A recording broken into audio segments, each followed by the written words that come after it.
I've recently tried to discuss this story with my boyfriend, but I don't feel any relief about what happened to me in high school.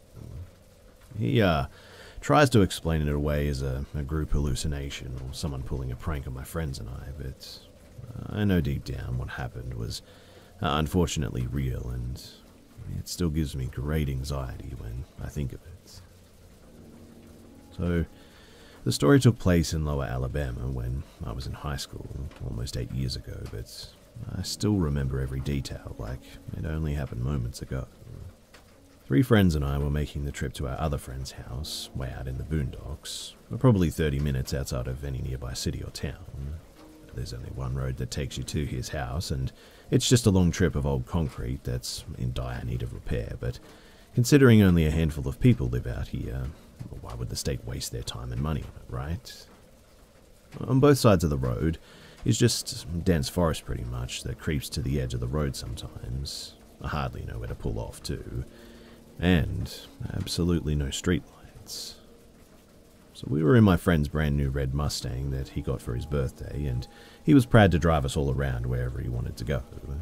It was him, Jamie, driving, my friend, his name was Dave, in the passenger seat, and myself and my other friend, Mary, crammed into the back seat among his giant sound system. No seatbelts, just sort of half standing, half sitting on the floorboards. And because of this, it was a very uncomfortable ride, and the rattling of the music shook my entire body, but I was just happy that one of us had a vehicle to take us to our buddy's house.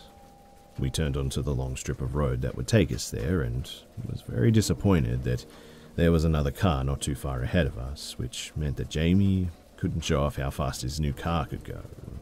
Although there's no crazy turns or curves in the road, it's a solid white line the whole way because of the endless hills. It was still possible to pass someone. We accepted now that we would have to go the speed limit, and Jamie finally turned the music down so that he could talk stuff about the tiny red Toyota that we'd been staring at the back of for about half an hour, I'd say now. But it's about 9 p.m. and there's no moon visible through the dense clouds, so it was pretty much pitch black outside, besides our headlights and the car in front of us with its own lights, which were there bright because I'm sure that they were aware of tons of deer that lived out there. No other vehicles came from the other direction, and nobody was behind us now. We drove for only about 10 minutes, I would say, cutting up and hardly paying attention to the road since we knew where we were going, when suddenly the car in front of us just slams on its brakes, skidding their tires, stopping in the middle of the road. Luckily, Jamie wasn't following too closely, so we didn't have to do the same, but we came to a slow stop maybe 15 feet behind them. There was sort of a brief pause before we then heard a woman screaming at the top of her lungs coming from the Toyota. We had the windows down because some of us had been smoking cigarettes, and that was when we saw it. Now, we had stopped on a declining hill, so we could see in front of the Toyota, and what we saw, I'll never be able to forget. It was some kind of a humanoid-looking creature, standing on all fours, but the arc of its back was taller than the little Toyota. I guess you could say, though, that the only thing that made it humanoid was its hairless skin, but it was really pale, almost grey, very wrinkly, and its limbs were almost impossibly long. What I mean is that its forearm was longer than any human entire arm that I'd ever seen. The legs, the fingers, the arms, the neck, everything just looked like stretched, and we could see all of its bones through its skin too, especially the backbones that were almost spike-like because they jutted out so much. It wasn't facing us, just stopped mid-stride in the middle of the road, facing the right side of the forest. But one of the strangest things was that it had backward-facing knees, like a bird's legs. No tail, but still had the posture of some kind of an animal. I hope to God that it was an animal, but there's no animal here that would be taller than a car on all fours. And like I said, it had sort of human-like skin, hands and feet. Its head was like a human skull too. Anyway, no one in our car said a word, and Jamie instinctually hit the lock button for the doors, though our windows were still down, and the woman in the Toyota was still screaming bloody murder. For a moment, I remember telling myself that it was just some kind of a messed up prank, a weird art sculpture or something, because it was like dead still.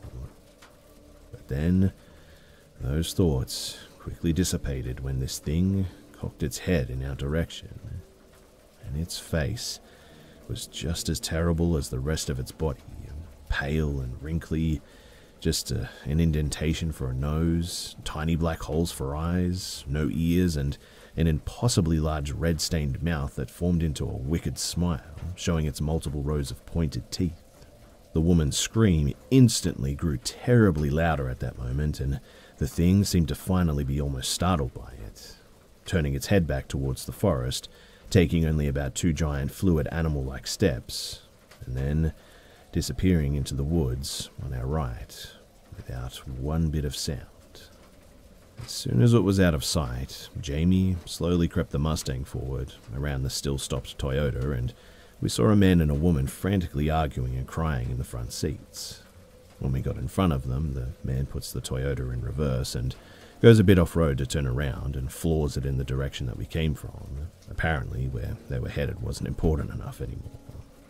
I almost thought that we should do the same, but I just couldn't get myself to make a sound, let alone a word or even a sentence. Jamie went only about 5 miles over the speed limit as he rolled the windows up, and no one said a word for the rest of the 20-minute drive.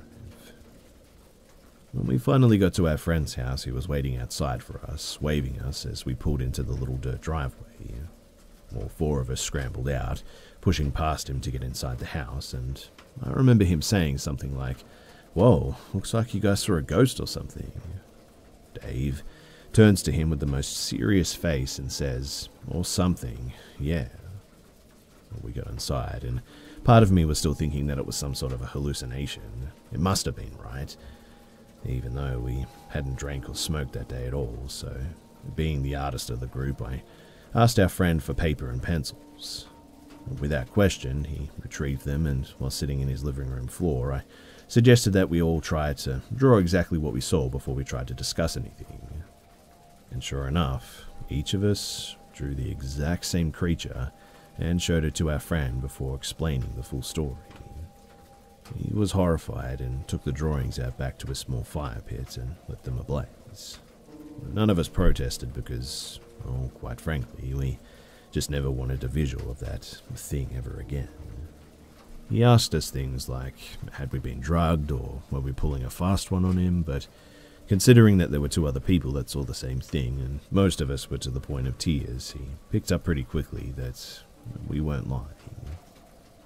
He let us back inside, locked his doors and windows, and put on a movie to distract us, but we just kept bringing it up, trying to make sense out of it, and we didn't get much sleep that night.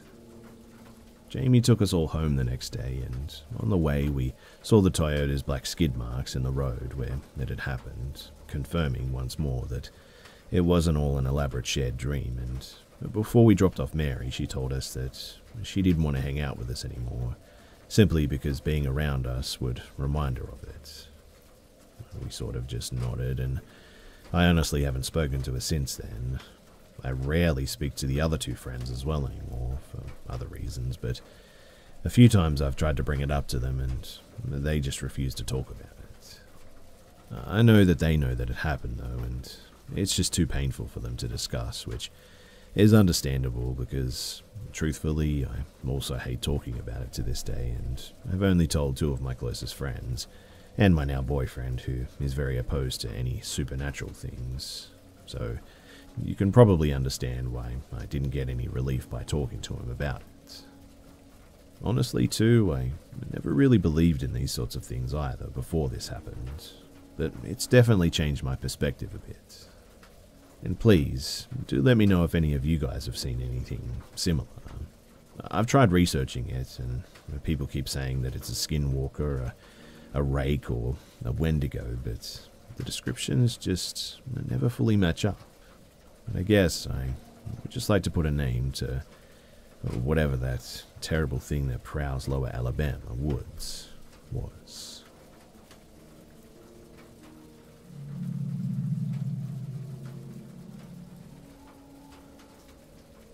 So this takes place at my childhood home, which sat on the edge of the woods.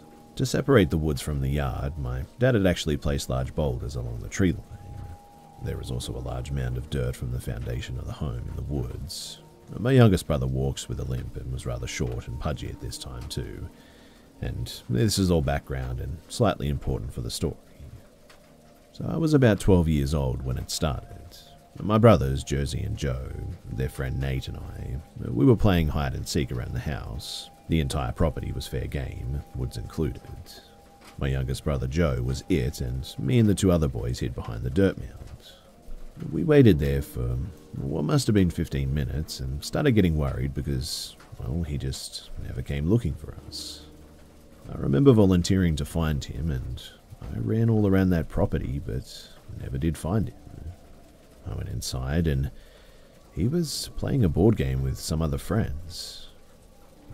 Okay, no big deal, I suppose, but I asked an adult how long he had been inside, and they said that it had been 30 minutes. I ran back outside to tell the others, and when I got to the hiding spot, they were all laughing. They asked how I'd got away from Joe, and I told them that he had been inside the entire time. They stopped laughing and looked at each other, and I asked them what was going on. And it turns out that they saw what they thought was Joe running behind me in the woods as I reached the rocks, and he just disappeared. We saw him around a lot, but kind of ignored it, chalked it up to just kids' imagination, and played in the woods in groups. But a few years later, we had another friend over who had never been to my house. We were all playing inside when he came in the room and asked why Joe was playing in the woods alone. We explained that Joe was actually at a friend's house that day, and there was just no way that it was him. He insisted that it was, though, and that was it. We asked him about the shadow man that we saw sometimes in this place too, but he had no idea what we were talking about. I don't know. That old place was confusing, and the whole thing just still creeps me out.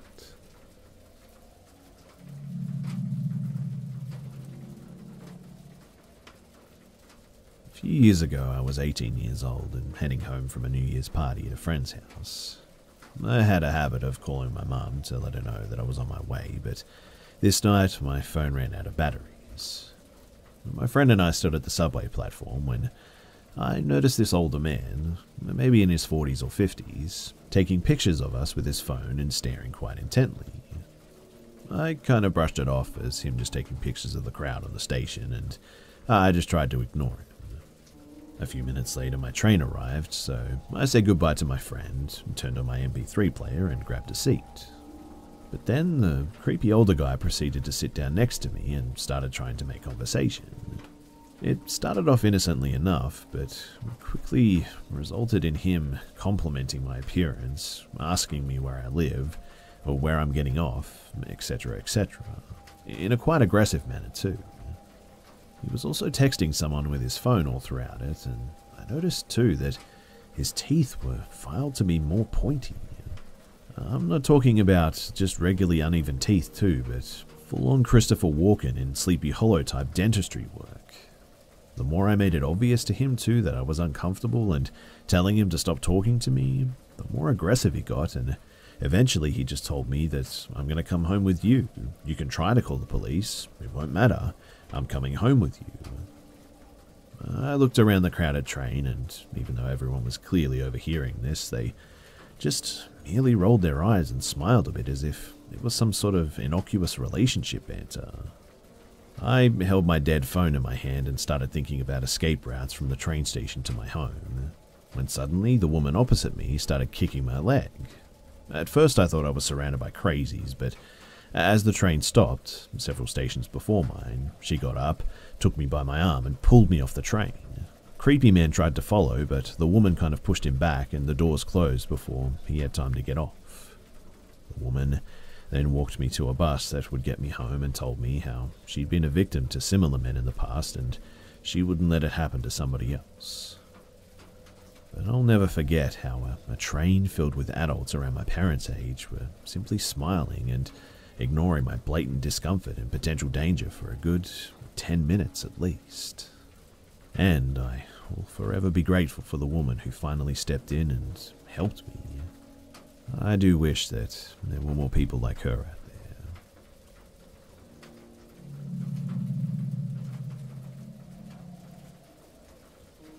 This happened about 7 years ago, but it still really freaks me out. My hometown has a canyon that is rumored to be haunted. The story is that a woman lost her husband in a mining accident, and she haunts the canyon searching for him. In this same canyon there exists a building, very much off the main trail, named the Devil's Playhouse because it's said to be the place where devil worshippers go on satanic holidays in order to do their rituals and whatnot. I was a wannabe ghost hunter and spent a lot of time in that canyon, specifically drawn to the playhouse.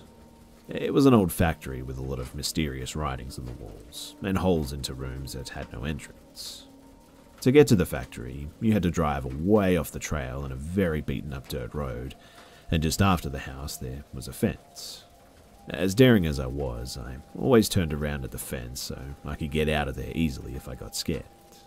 From there, you had to climb in and out of the deep ditch to actually get to the playhouse. But here's what happened that caused me to never go there again. I had brought my younger sister and 2 younger cousins up there one day. We were messing around just taking pictures when my little sister swore that she saw a camera pointed towards us from the rocks outside of the window of the warehouse. I didn't really see it, but my sister was really freaked out. We decided to take a break from the playhouse after this, and we walked about 100 feet to a bunch of large stone fixtures. Now, I had been up that canyon many times, and rarely did I ever see another car, especially at the Devil's Playhouse, but suddenly a truck made its way along the trail. When the driver caught sight of us, he slowed down to probably 5 miles per hour, and the passenger was very noticeably pointing a camera our way. They then proceeded to drive past my car, then back up to it so that we were bumper to bumper, and I really thought that they were going to tow my car or something. They left their truck on, and then the 2 men stepped out and climbed through the ditch. And they walked around the far side of the playhouse from us, and my sister pointed out that it was the side the camera was on. I was the adult in this situation, so I was coming up with any reason to give these guys as to why we were there, just in case we were trespassing or something like that. We had walked back to the house to get to the only safe part of the ditch, and as we approached, the man stepped out. They were probably mid-30s or so, and when they did, they didn't say a word. They just stood where we had walked, right past them with no emotion on their faces at all. We made it to my car and drove off, but I had a really sick feeling in my stomach, like they were hiding something up there. And so I decided to park at the base of the entrance of the trail, to the playhouse that is, and just wait for them to come back down. I was stupid, I know, and it was a foolish idea, but I did it anyway. We sat there for a little bit, but after a while, another car pulled up beside us, and the old man who was driving it just stared at us. He was seriously creepy looking too, and it scared the shit out of us, so I drove back down to town, and the whole way, that car followed us.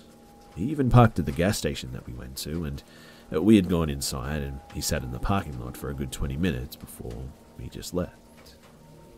I'm still not entirely sure what happened up there that day or why, but I have a feeling that there's something hidden up there.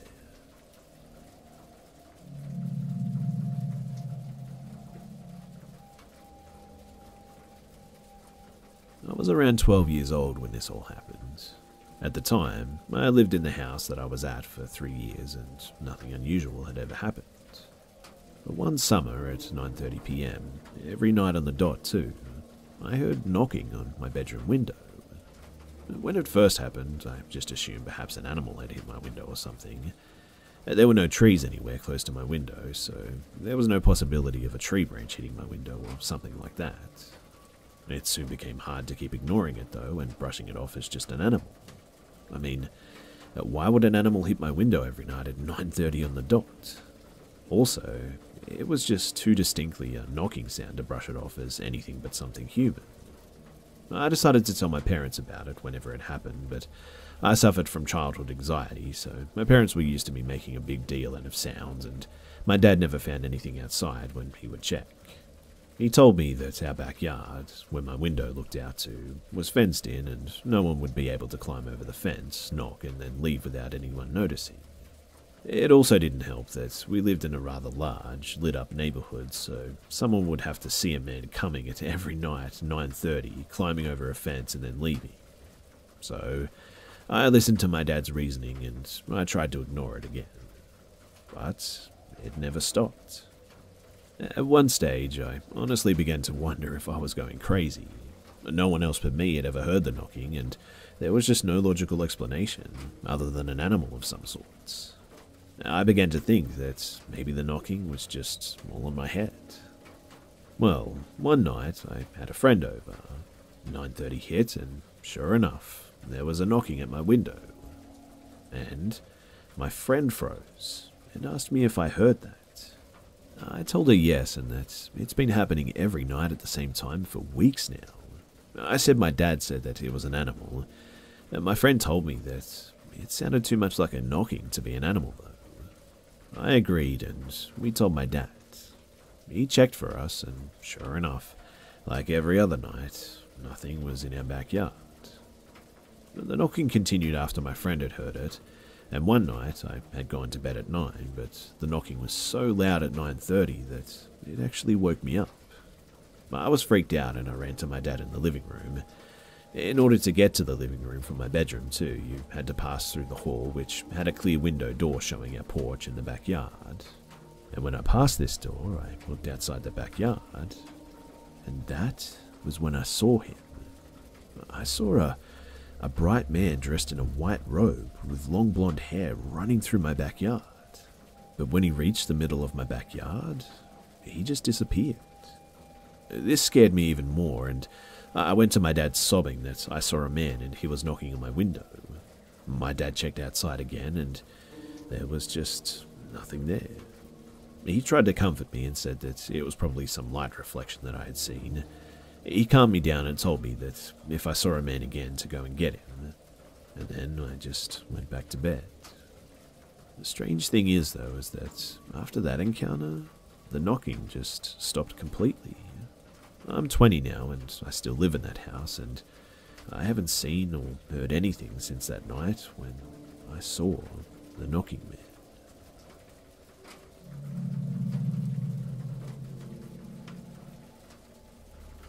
So this story takes place in Cincinnati, Ohio, specifically Clermont County. So I'm a female, I'm 31 years young now, and this happened in 2006, so at the time I was 17 going on 18. Now my boyfriend, we'll call him M, and my friend we'll call A, and her boyfriend, now husband, we'll call N, are the ones involved in this unexplained event. But for some background first, there's this abandoned cabin in the middle of the woods, and you can only get to it by walking about a mile one way. But there are some abandoned cars, and an ambulance, some tractors, and other random vehicles like a short school bus, and they're all covered in gunshots. There's not even a path to drive a vehicle back there, so we would be walking a mile one way to get there, so we're not sure how they could have even got there or how long they would have been there, but my boyfriend and I had gone with 2 other friends previous to our encounter, and it was creepy, but not compared to what happened when we went with A and N. So on our previous trip, we went with our friends T and J. T and myself went upstairs and had a Ouija board. We just asked some random stupid questions that I can't even remember now, but what I do remember is that it spelled out hooey. We said goodbye on the board, and we were just looking around the upstairs, which was really just an attic. We found massive kid socks in the wall, and it was really random and kind of weird. We got pretty startled too when an alarm clock just started ticking. It wouldn't stop as well, so I smashed it to pieces, and that was that. We walked back downstairs where the boys were, and we made our way back outside.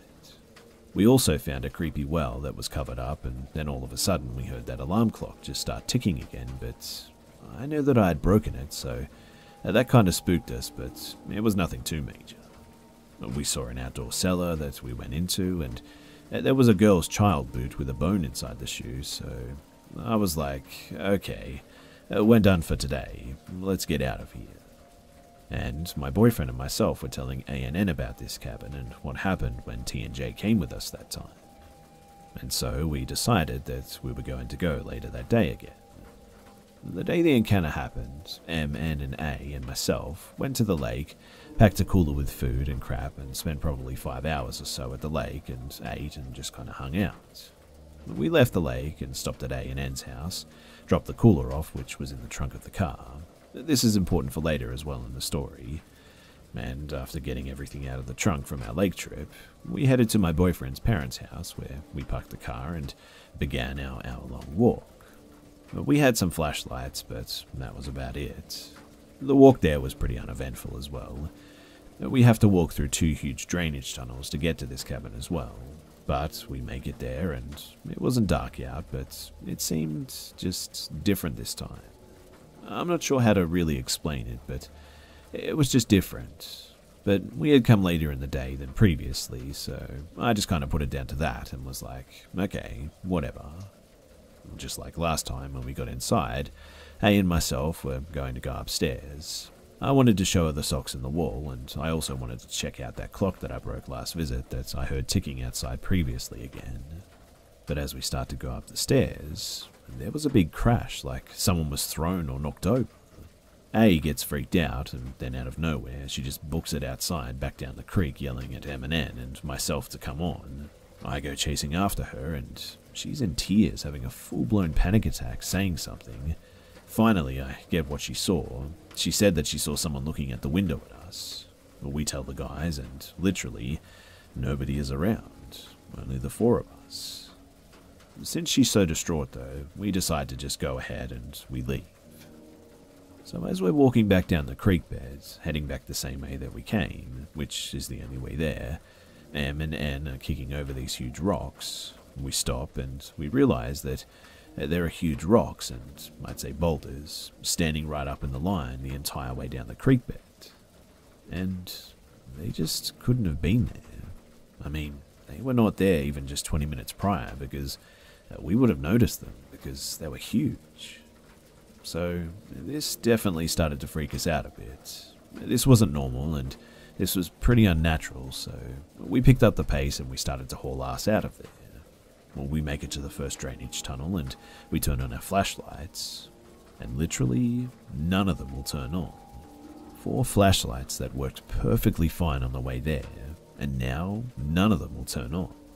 And it was at this point that I was like, what the hell is happening? But 30 minutes later, we're back at my boyfriend's parents' house where A&N's car is parked. A gets in the car because at this point, she's ready to just get the hell home and forget this event ever happened. The rest of us are still outside the car, when A suddenly gets out of the car screaming and jumping up and down and flaying around. We get a closer look at her and she is absolutely covered in ants. We're like, what the hell is going on here? So we look and they're coming from the back seat from the trunk. Anne opens the trunk of his car, and there, laying in the trunk, is this huge, rusty, extremely old woolly sock just covered in ants. Now, remember what I said earlier in the story? We had been in and out of the trunk all day long, and I can affirm that there was nothing in the trunk when we left their house from dropping off the cooler. But now, there's this huge woolly sock just covered in ants in the car. This was obviously just way too much for any of us to even wrap our heads around. So, needless to say, we never went back there, and I personally will never be going back there again. But I did find out later that it turns out that the man who used to live in that cabin was actually named Hubert, and he was often called Huey. My boyfriend had actually been to the cabin once before I ever went, and he found these journals there too. And the man was an alleged child molester. His journals too went into detail about all of his urges and all that stuff. I'm not going to go into that too much, but it was disturbing to say the least. But again, this is honestly the one and only time that I've ever encountered something like this. I'll never be going back to that cabin, ever. Even to this day, just talking about it, and even right now, I just have goosebumps. I can't explain what happened that day, and I have no idea what Ace saw that scared her so bad in that window, but I do know that boulders do not stand straight up on their own like that in a line, and nobody could have done it so fast to scare us like that. And also, nobody could have messed with our 4 flashlights, and nobody could have put that old dirty ant-infested woolen sock in A&N's car trunk. I know that this is a bit of a weird story, but if you're ever wandering around my neck of the woods and come across a random cabin, please, just leave it alone. You never know who lived there and what they did and who or what may still be there. And unfortunately, I learned that the very hard and unsettling way. Hey friends, Father's Day is coming up on June 19th, so don't forget. And if you're anything like me, you're probably still racking your brain over what gift to get the old man this year. But don't worry, because I got you covered, because I'm partnering with the luxury wallet brand Exter. Exter has some of the coolest wallets on the market right now, providing luxurious quality and cutting-edge technology for everyday prices. They boast a sleek, minimalistic design, giving you speedy access to up to 12 different cards, and they boast advanced RFID protection to prevent any cyberpunk bandits from emptying your bank accounts. But my favorite feature, without a shadow of a doubt, is the solar-powered tracking device that lets you trace your wallet's location from your smartphone. Just 2 hours in the sun leaves the tracker charged for 3 months, and a 2-way ringer system allows you to find your wallet and lets you know if you get too far away from it, basically warning you if you're about to leave it behind somewhere.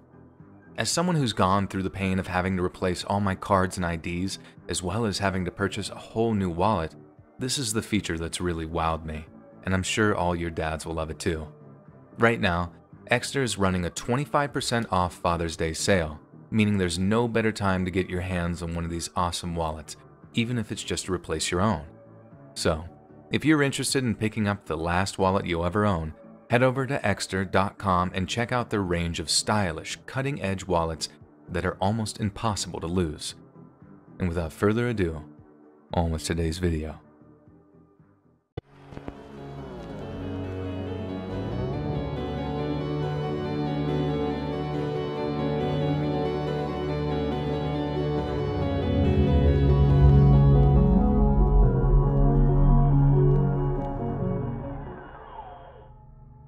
The summer break I turned 17 started as one of the best of my whole childhood, and it ended as one of the worst.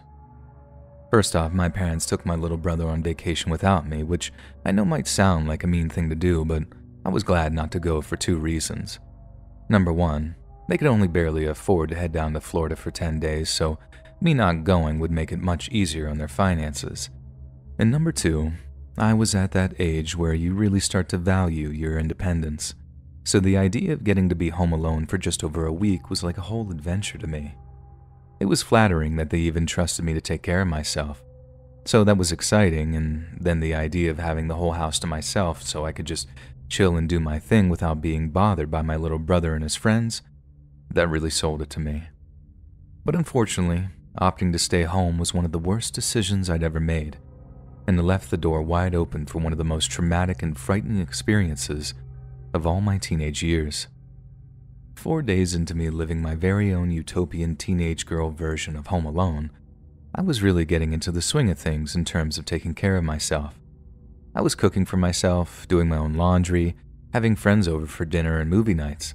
I felt like an actual adult.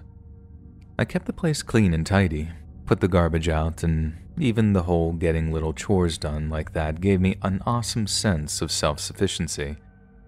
Yet it's not as if I wasn't aware of the dangers. A friend of mine had joked about the whole Home Alone thing and asked me what I'd do if a pair of home invaders turned up, intent on robbing the place while I was still inside. The reality of such a thing absolutely scared me, and I wasn't even in the mood to joke about such a possibility, as I'd never actually put much thought into it. My dad didn't keep a gun in the house, we didn't have a dog, and aside from frantically dialing 911, I had no clue how I'd defend myself if something like that happened. I actually started running through scenarios in my head after that, and I decided that the best thing to do if I heard or saw any signs of potential intruders would be as follows. I'd grab a knife from the kitchen, then run upstairs to my bedroom with my phone to call 911.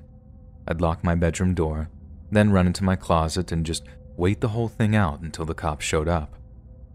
The goal was obviously to avoid any kind of physical confrontation, as even with a knife, I don't think there was much a 5'0", 110-pound girl would be able to do to one larger guy, let alone 2 or 3 of them. But then the more I thought about it, the more I figured that the chances of it actually happening were slim to none. By day 5, I only had 5 more sleeps to go, so the idea that I'd be unlucky enough to have an incident in that time seemed like a really far-out possibility, enough so that it actually really eased my mind and I stopped worrying about it altogether. But then, like so many things in life, which only happen when you least expect them to, my worst fear of my home alone scenario actually happened, and it was way worse than I ever could have imagined. It was the 6th night of me being home alone. It was coming up on 10 p.m. on this horribly rainy evening, and I'd been binge-watching Grey's Anatomy for the 2nd night in a row. Our TV room had these big sliding glass doors that looked out onto the backyard, and as the sky got darker and darker, I thought I saw something moving in the bushes at the end of our backyard. I remember looking up from the TV like, huh?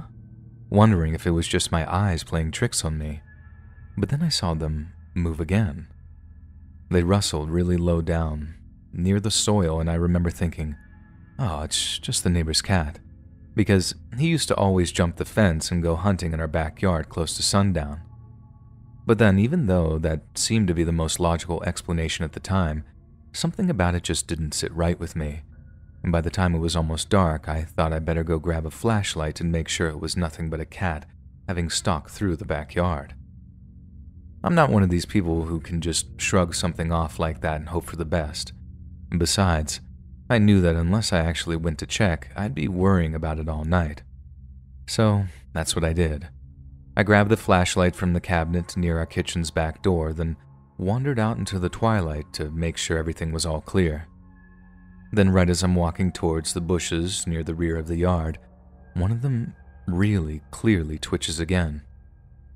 The movement made me freeze in my tracks because I didn't see any cat rushing out from under them, which meant that something else was squatting down there for whatever ungodly reason. Then just as I'm backing up away from them, I see this single person just rise up from the greenery and start to stride towards me. I didn't stick around to see who they were or what they looked like. I just turned around and bolted back inside, executing the well-thought-out plan that I thought I'd never have to put into action. I zoomed over to the knife block, grabbed the biggest one I could find, then grabbed my phone from the couch before powering up the stairs, taking them 2 at a time. Then I ran into my bedroom, locked the door behind me, then hid in the closet before dialing 911.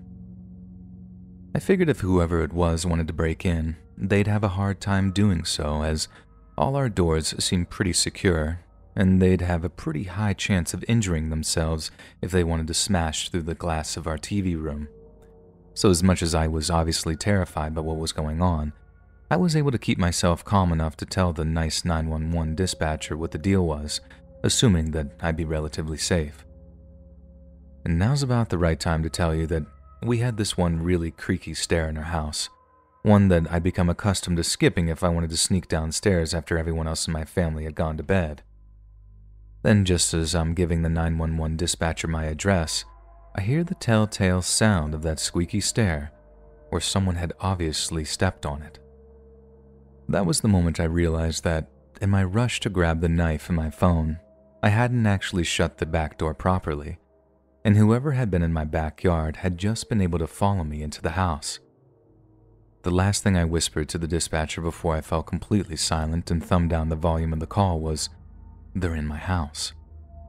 But as the dispatcher assured me that the cops are on their way and that they'd have their lights and sirens on to try and scare off whoever was there, I wondered if they'd actually make it on time. But even so, my doors were locked, and like I said, we had these big, thick doors in our house, so it wasn't like they'd have an easy time getting into my room. That's assuming that they weren't just there to rob us, in which case they'd probably just jack the TV and maybe the stereo system before moving on. But then, why were they coming upstairs, if for no other reason than to find me? The thought just about scared me half to death. All that stood between me and this home invader was the lock on my door, and if they actually wanted to find me and not just rob us, would it really last that long if they wanted to break it? The answer to that, in a word, was no. The person hunting me, it was painfully obvious which room I was hiding in, and that was because mine was the only bedroom which was locked. It took no more than 2 impacts, be they shoulder barges or kicks, and I heard the lock splinter as the door busted open. I just held my breath, muted the 911 call completely, and stayed deathly still in the closet while I heard footsteps on the carpet outside the door. There were a few more footsteps as whoever it was made their way into the middle of my room, and I heard the last few heavy breaths from the exertion of bashing in my door. Then, and I swear to God, this wasn't just my mind playing tricks on me, I heard the person sniff the air, like a dog trying to sniff out its prey.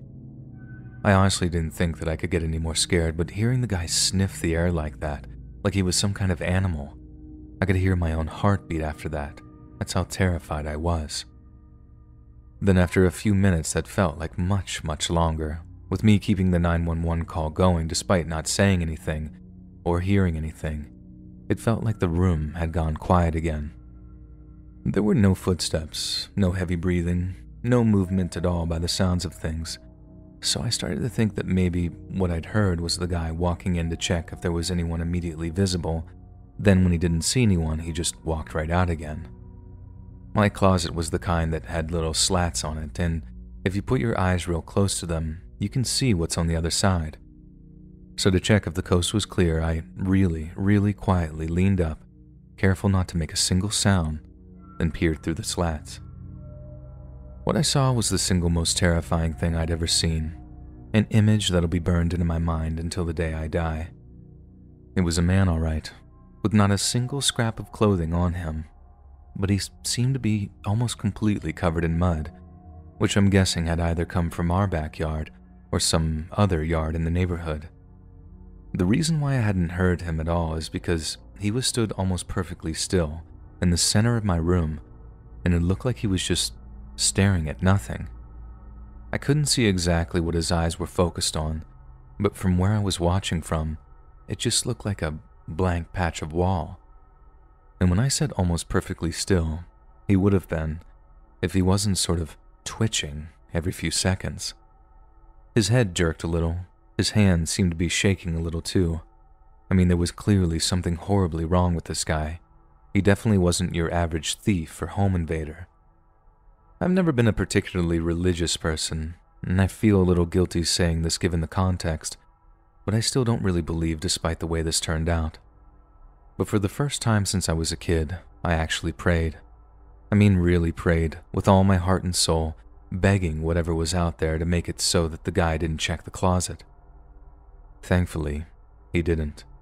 And right as I was praying so hard, I felt myself trembling, and I heard the sirens coming from the approaching cop cars. The guy didn't run, at least it didn't sound like he did. I just heard more footsteps, and then that was it. I stayed in the closet until I heard the cops enter the house, presumably through the back door, and I only came out when I could hear them getting close to my bedroom. The cops took me to my aunt's place in the next county over, and she made me some hot tea when I went over exactly what the guy looked like with them. Me and my aunt wanted to keep the whole thing a secret from my mom and dad so it wouldn't have them worrying and ruin their vacation, but this one cop said that as much as he hated to have to do it, he was obligated to contact the homeowner if a crime had been committed on their property. And that's how the vacation ended a few days early, and they immediately drove back here to Charleston, non-stop from Key West. Mom was distraught and my dad was furious, but there wasn't anything they could do but demand the cops to find the guy before he actually hurt anyone. Weird thing is, I don't think they ever did. I don't know if the guy moved on or it was just a one-time thing. I mean, the fact that he was totally naked and twitching made me think that it was just someone who'd suffered a complete mental breakdown, or maybe the guy was on PCP or something and it got picked up for something else. There were no more summers alone after that, but it didn't really affect me all that much because within a few years I'd moved off to college. My brother was never allowed to be home alone though. Even when he was 19 and hoping to move out, Mom would always insist that he accompany her to Walmart or wherever they were going, and my parents went ham with the security system and super secure locks on the doors. Can't blame them really, not after something like that happens.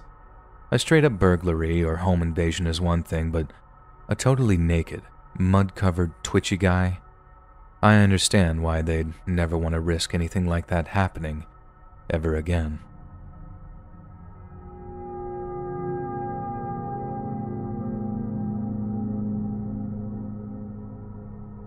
When I was in my final year of university, me and a few friends of mine decided to fly down to South Africa to do some surfing at Nahoon Reef. Our first session started off well, but when I was paddling back out, a shark came up and grabbed hold of my surfboard and my arm and dragged me down to the bottom. It happened so quickly I had no idea what was going on. One shark hit me with a lot of force, throwing me into the air. In a split second, it grabbed my hand and surfboard in its jaws, dragging me underwater with it. Everything seemed to slow down. I started to feel pain, and the next thing I knew, I was staring at a shark straight in the face. I think the shark was confused because it stared back at me for a few moments as if in awe. Its mouth was wide open. I could see a huge set of teeth and a dark black eye. It bolted past me, and I felt a shove from behind. It must have brushed along my back, but thankfully it had not bitten me. After it passed, I swam to the surface as fast as I could. When I got there, I saw my surfboard lying in front of me with a bite mark on it. As I climbed on and pulled away, I saw that my right hand was hanging off. It had a gaping hole in it, and my wrist bone was sticking out after the shark had bitten right through it. There was a tear in my wetsuit, and blood was rushing out of my hands. I panicked, my adrenaline going into overdrive. All the other surfers were paddling frantically towards the beach. No one stayed in the water to help me out. I was about 100 meters out at sea, all by myself, and the ocean went completely flat. There was no wave for me to catch. I was shaking, crying and panicking, seeing my life flash in front of me, realizing that I could die and feeling as if though I was in a nightmare. Then, out of the blue, a big wave rocked up and I managed to ride it on my stomach before paddling furiously for another 20 minutes through a deep water channel. Every time I took a stroke, my fingers felt as if they were going to fall off. I could feel the water rushing through my bones, tendons, and joints. The whole time I was worried that the shark would come back. Eventually I made it to dry land. I felt a huge surge of relief, but my wrist was bleeding severely. Someone tied my arm with a surfboard leg rope to slow the bleeding, and my friend rushed me to the hospital. I had to wait about 5 hours for surgery, but I was fortunate enough to have been assigned to one of the best hand surgeons in the country, who managed to sew my fingers back together. The shark had bitten through my arm as well as my wrist bone, so that was in a cast for a while. I still have a scar on my right wrist, another on my pinky, and one on my ring finger that runs almost from the top to the tip. That day changed my life, but it hasn't stopped me from surfing, and now I'm even more grateful to be alive than I was before the attack.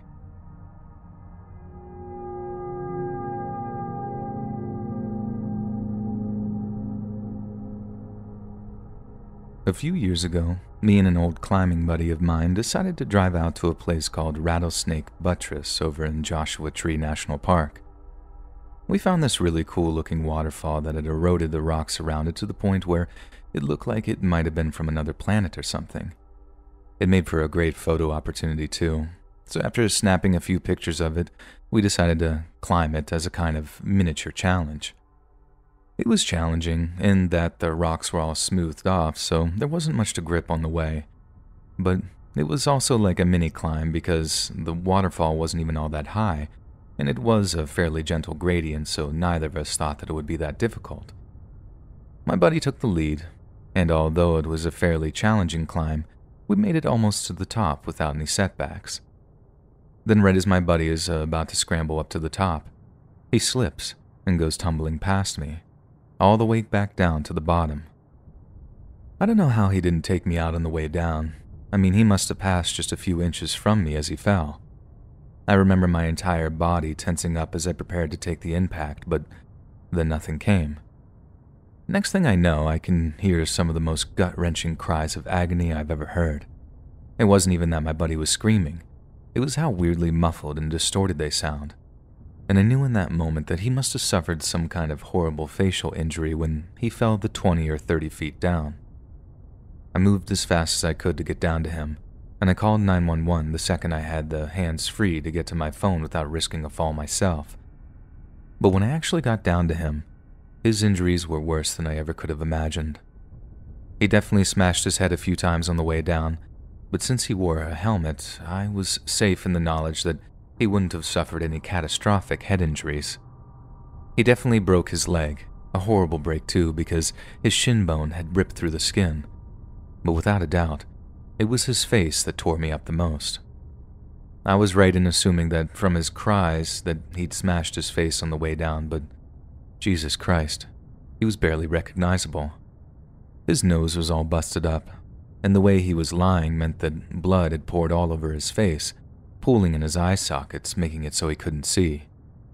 And then, the part that actually traumatized me for a while, I couldn't tell where his mouth was.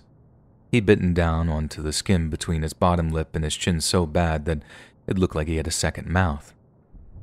I panicked at first, thinking that he had this huge hole in his face, but that was his actual mouth.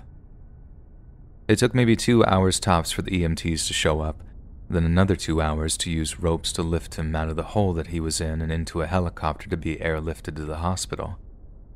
Somehow, he was only in the hospital for about a month, and we were all happy but shocked when he eventually regained full mobility and was able to climb again.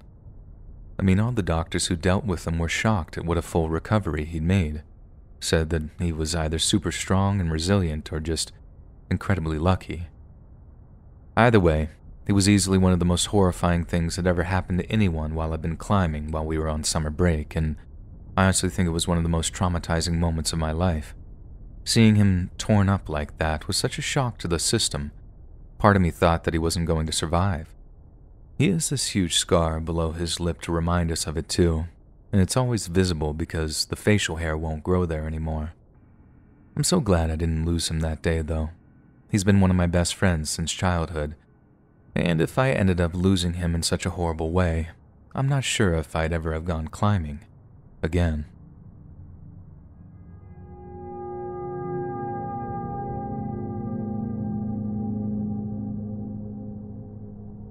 For 18-year-old Natalie Holloway, the summer of 2005 was supposed to be one of the most special of her entire life. Following her high school graduation, she and over 100 of her fellow students flew out to the Caribbean island of Aruba for 4 days of celebration, but it was a trip she would never return from. What followed is potentially one of the most disturbing international missing person cases in contemporary history. One with twists and turns involving a jet-setting murderer, false accusations, and modern-day slavery. Natalie Ann Holloway was in Memphis, Tennessee on October 21st of 1986. She was the eldest daughter of Dave and Elizabeth Holloway, but following their divorce in 1993, Natalie and her younger brother became the stepchildren of prominent Alabama businessman George Twitty. Natalie spent her teenage years in the affluent Birmingham suburb of Mountain Brook and became a member of the National Honor Society while attending Mountain Brook High School. After returning from Aruba, she had planned to pursue a pre-med track, but as we already know, that never came to pass. Natalie and 124 of her classmates traveled to the Caribbean on Thursday, May 26th of 2005, accompanied by 7 adult chaperones. Jody Behrman, the teacher who organized the trip, stated that the chaperones were not supposed to keep up with every move, and instead opted for daily meetings to ensure everything was fine. After all, the trip was supposed to celebrate their newfound freedom, and the chaperones knew any attempts to be overbearing would be rebuffed with contempt. It might come as no surprise that the newly graduated high schoolers abused this newfound freedom, but then combined with the fact that Aruba's legal drinking age is 18, and it made for some pretty messy results. 2 of Holloway's classmates, Liz Kane and Claire Fearman, agreed that the level of alcohol consumed by the group was excessive, and admitted that the Mountain Brook students engaged in wild partying, a lot of drinking, and lots of room switching every night. Their antics were so raucous that, at one point, the manager of the Holiday Inn that they were stayed in took one of the chaperones aside to inform them that they would no longer be taking bookings from Mountain Brook, as the students were making life unbearable for the hotel staff. Natalie was no exception, and was said to have consumed alcohol all day, every day. Some of her friends later noted that she was skipping breakfast in order to start her days with pre-mixed cocktails, which, as many of us know, is nothing short of a recipe for disaster. Sunday, May 29th, saw Natalie engage in yet another day of heavy drinking, and after a small dinner, she and her friends visited two establishments named the Ronhestad Bar and Carlos and Charlie's. In the wee small hours of the following morning, Natalie's friends spotted her leaving one of the bars at around 1:30 a.m. with a young man by the name of Joran van der Sloot. Joran was a 17-year-old Dutch honors student who was living in Aruba whilst attending a local international school. Natalie was due to fly back to Alabama the following day, but when she failed to show up for her return flight, her friends grew increasingly concerned. Some speculated that she'd flown home early, but the discovery of her passport and luggage in her hotel room ruled this theory out completely. At the behest of her family, Aruban authorities began searching the island, as well as its surrounding waters, but not a trace of Natalie could be found. In order to aid and coordinate the search for their daughter, Natalie's mother and stepfather flew out to Aruba almost immediately. They had been conducting their own information-gathering mission back at home, and within just a few hours of their arrival, they presented Aruban police with the name of Joran van der Sloot, the very same boy that Natalie had been seen cavorting with the night before. Their identification was aided by the Holiday Inn's manager, who had recognized Joran from the CCTV footage of Natalie leaving the bar they'd been drinking at. To the family's horror, Joran had a reputation as something of a playboy. But not only that, the hotel's manager said that something about him terrified her, that he had the cold, dead eyes of a sociopath. If Natalie had indeed left the bar with him whilst in a state of intoxication, there was a large chance that she was in grave danger. After learning of this, Natalie's parents rushed to the Van der Sloot family home, accompanied by two Aruban policemen. When Joran's mother summoned him to a meeting with them, their fears only worsened when he denied knowing anything about Natalie, and it was only when confronted with the CCTV footage that he admitted having spent the evening with her. Joran said that he and a friend of his drove Natalie to a stretch of shoreline called Arashi Beach, claiming that Natalie had wanted to see the sharks that frequented the area's crystal blue waters. Following the visit to Arashi Beach, Joran stated that he and his friend had taken Natalie back to the Holiday Inn at around 2 a.m. Yet as they were driving away, he noticed she was being approached by a man wearing the same kind of black shirt worn by the hotel's security guards. Following a heartfelt plea from Natalie's family, hundreds of volunteers from Aruba and the United States joined in the search and rescue efforts. The Aruban government gave thousands of civil servants the day off to participate in the rescue effort, and while 50 Dutch Marines conducted an extensive search of the shoreline, Aruban banks raised just over $20,000 to aid volunteer search teams. Contrary to Joran van der Sloot's version of events, Natalie did not appear on any nighttime surveillance footage from the Holiday Inn's lobby. This initially led investigators to conclude that she hadn't returned home that night, but the Aruban police commissioner later stated that Holloway did not have to go through the lobby to return to her room, meaning that, for the time being, there was no way of knowing if Joran was lying or not. Then, on June 5th of 2005, Aruban authorities announced the arrests of two former security guards named Nick John and Abraham Jones. The two men were known to cruise hotels in order to pick up women, and at least one of them had a history of criminality. However, just over a week later, both men were released without charge. Their release was heavily influenced by the police's decision to arrest Joran van der Sloot on suspicion of kidnapping and murder. Police Commissioner Gerald Dompig told the Associated Press that one of Joran's friends admitted that something bad had happened to Natalie after the suspects took her to the beach. Following an accusation from Joran van der Sloot, his two friends Deepak Kalpoe and Satish Kalpoe were arrested on similar charges, and what followed was a bout of three-way finger-pointing in which each of the suspects attempted to incriminate the others.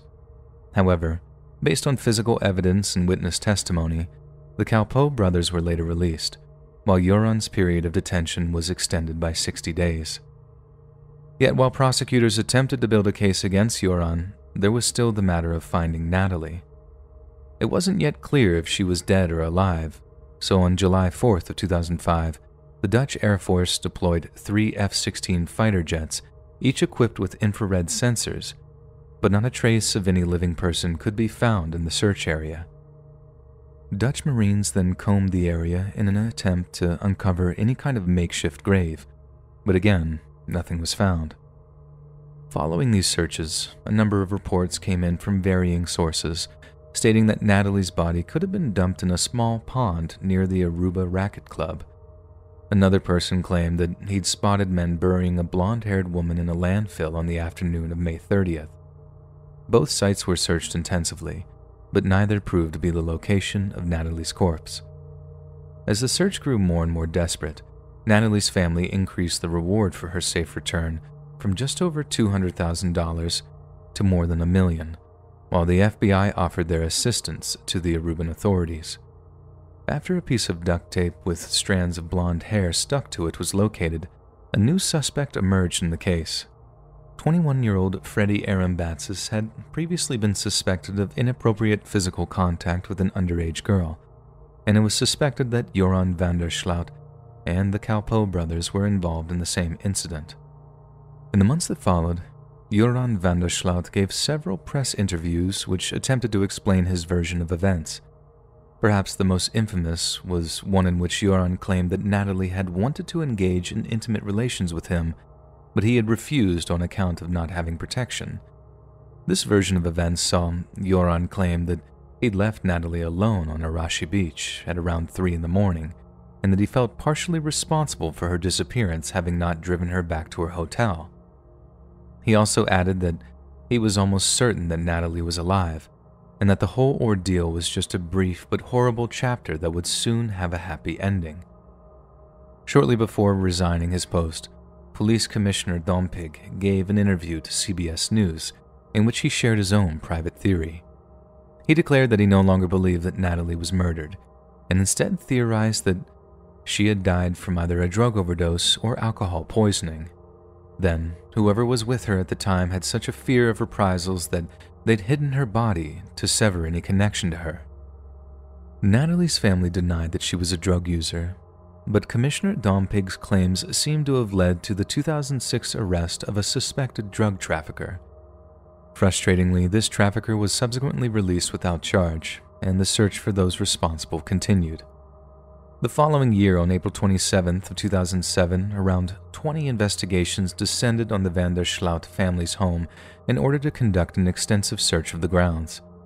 Using shovels and thin metal rods to penetrate the earth, Dutch authorities all but formally declared that they believed Natalie was buried on the property.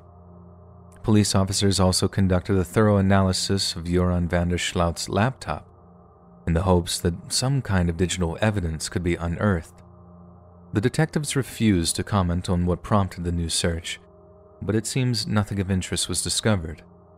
A month later, the Kalpoe family's residence was also searched by the Dutch police, but again, the search produced no new developments. 2007 saw van der Sloot and the Kalpoe brothers brought into police custody for a third time, but following their release, it seemed that Natalie Holloway's case was doomed to remain cold. But in January of 2008, a Dutch journalist threatened to blow the case wide open in an incredibly controversial manner. Out of nowhere, a Dutch crime reporter named Peter de Vries announced that he had solved the mystery of Natalie's disappearance. He had enlisted the help of Patrick van der Eem, a Dutch businessman and ex-convict who had placed hidden microphones in his car before gaining Joran van der Sloot's trust. After sharing cannabis with Patrick, Joran confessed that he was with Natalie when she began to have a seizure. He then attempted to revive her but failed in his attempt. Then, after being advised by a friend to dispose of her body, he did just that and tossed her into the sea. It was a compelling story, but it was one that proved to be completely false. Not only did the Aruban police state that none of the details added up, but Yoran later stated that he'd made the whole thing up while under the influence of cannabis. It was only in an interview with Fox News the following November that Yoran claimed to have finally told the truth, and it made for the most shocking confession of all. On November 24th, Yoran told an American journalist that he had sold Natalie as a slave to a shadowy ring of international human traffickers. Yoran also claimed that his father had paid off 2 police officers who had learned that Natalie had been taken to Venezuela to be sold to a wealthy client. But again, he later retracted these statements when the case was about to be reopened. Yet this time, there was actual evidence for his claims. And to vindicate themselves, Fox News played a snippet of a phone conversation between Yoran and an unidentified older man, one in which the man seemed to be aware of Yoran's involvement in a human trafficking ring. 2010 saw Yoran give yet another confession, claiming he disposed of Natalie's body in a marsh in Aruba. But by this stage, it became increasingly suspicious that he was only making these false claims to protect the human trafficking ring. Some suggested that they were ordering him to muddy the waters, so to speak, in order to throw the authorities off their scent, and that they'd threaten to kill his mother if he didn't retract the one true confession he'd made. 2010 also saw another sickening development in the case, one which would make it painfully clear that Yoran van der Sloot was a deeply malevolent individual. On March 29th, Yoran contacted Natalie's mother's legal team and offered to reveal the location of her burial if she paid him $250,000. Incredibly, Natalie's mother wired him a partial payment of $10,000, promising to pay him the rest after the recovery of Natalie's body. It was a rash but strangely prudent decision, as the information she was subsequently provided with proved to be completely false. Yoran was then charged with wire fraud, but instead of facing extradition to the United States, he fled into the depths of South America. Yet his escape didn't mark the end of this story, and the late spring of 2010 would bring forth another shocking development. On May 30th of 2010, exactly 5 years since Natalie's disappearance, a 21-year-old business student named Stephanie Flores Ramirez was reported missing in the Peruvian capital of Lima. 3 days later, she was found dead in the bathroom of an expensive hotel room, and the name that hotel room was registered under was none other than Yoran van der Sloot. The next day, Yoran was arrested in Chile on a murder charge and extradited back to Peru just 24 hours later. Then, while in police custody, he confessed to killing Flores after she found information on his laptop which linked him to the murder of Natalie Holloway. Before being sentenced to 28 years in prison, Yoran once again denied any involvement in Natalie's disappearance, saying he only tried to extort her mother as a kind of revenge for making his life a living hell for the past 5 years. The following year, in June of 2011, Natalie Holloway was officially declared dead in absentia, and to this day her body has never been found. It's safe to say that Yoran van der Sloot was somehow involved in her demise, but which of his confessions is the actual truth? Did Yoran simply panic after she overdosed, or did he kill her, just like he killed Stephanie Flores Ramirez in his Peruvian hotel room? Or perhaps there's an even more sinister explanation for Natalie's disappearance, one involving an international human trafficking ring. It may well be a long, long time before we learn the truth regarding Natalie's fate, but there's also a chance that there are people out there working very, very hard to ensure no one else learns the truth at all.